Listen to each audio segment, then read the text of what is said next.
नमस्कार दोस्तों, स्वागत है आपका विकास राज शॉर्ट हैंड यूट्यूब चैनल में।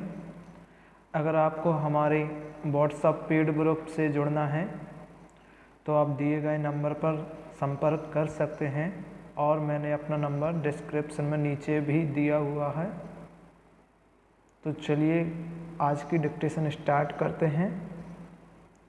डिक्टेशन की गति 80 शब्द वर्ड प्रति मिनट रहेगी। डिक्टेशन स्टार्ट हो गई 5 सेकंड बाद। स्टार्ट। 1.5 सदी से ज़्यादा पुराने आपराधिक मानहानि कानून को हमारे देश की सबसे बड़ी अदालत सर्वोच्च न्यायालय ने संवैधानिक तौर पर सही ठहराया है। उच्चतम न्यायालय ने मानहानि से जुड़े कानून के दंडात्मक प्रावधानों की संवैधानिक वैधता की पुष्टि करते हुए हाल ही में कहा कि अभिव्यक्ति की आज़ादी का अधिकार कोई असीम अधिकार नहीं है। किसी व्यक्ति की अभिव्यक्ति की आज़ादी के अधिकार को दूसरे शख्स के इज्जत के अधिकार के साथ संतुलित करना होगा। न्यायमूर्ति दीपक मिश्रा और न्यायमूर्ति प्रफुल्ल सी पंत की खंडपीठ ने यह व्यवस्था दी कि आपराधिक मानहानि से जुड़ी भारतीय दंड संहिता की धारा 499 और 500 और आपराधिक दंड प्रक्रिया संहिता की धारा 119 संवैधानिक रूप से वैध हैं, लिहाजा इन्हें रद्द नहीं किया जा सकता। अलबत्ता अदालत ने देश भर के मजिस्ट्रेटों को यह निर्देश जरूर दिया कि वे मानहानि की निजी शिकायतों पर समन जारी करते वक्त अत्यंत सतर्कता बरतें। यह सावधानी जरूरी भी है क्योंकि कई बार यह देखने में आया है कि दोषी होने के बावजूद कुछ लोग इस कानून को अपने रक्षा कवच की तरह इस्तेमाल करते हैं। मानहानि कानून का सहारा लेकर सच को दबाने की कोशिश की जाती है।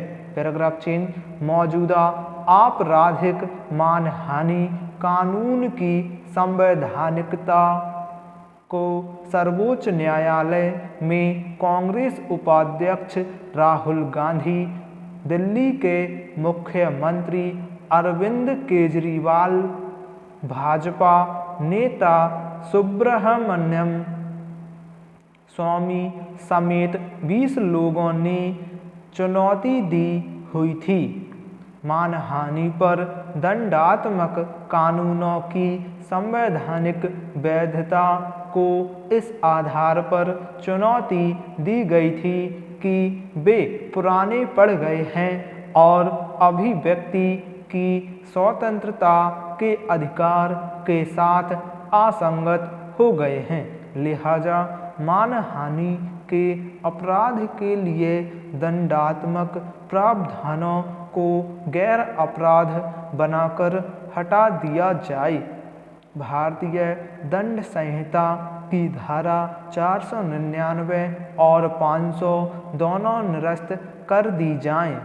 बहरहाल इस मामले में जब सुनवाई हुई तो केंद्र सरकार ने अपना पक्ष रखते हुए इस कानून को बनाए रखने की पुरजोर वकालत की।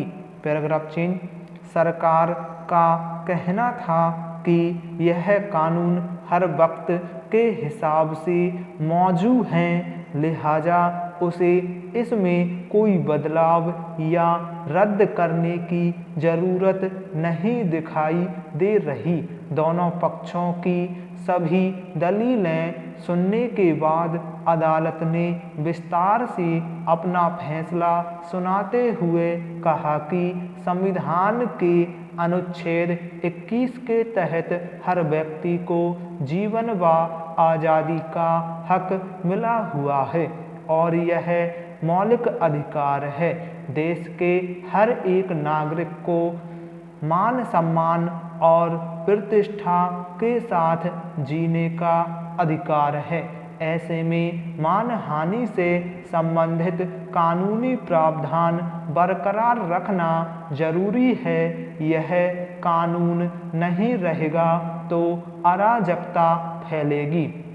मानहानि के कानून से बोलने की आज़ादी के अधिकार पर कोई बुरा असर नहीं पड़ रहा।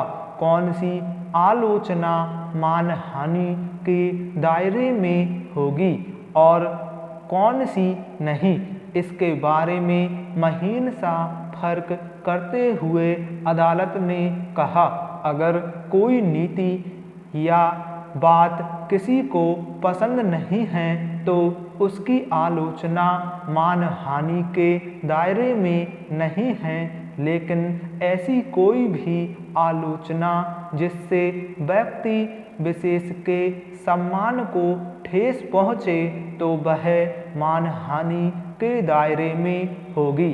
किसी की छवि खराब करने के लिए ऐसा किया जाता है तो यह मानहानि मानी जाएगी।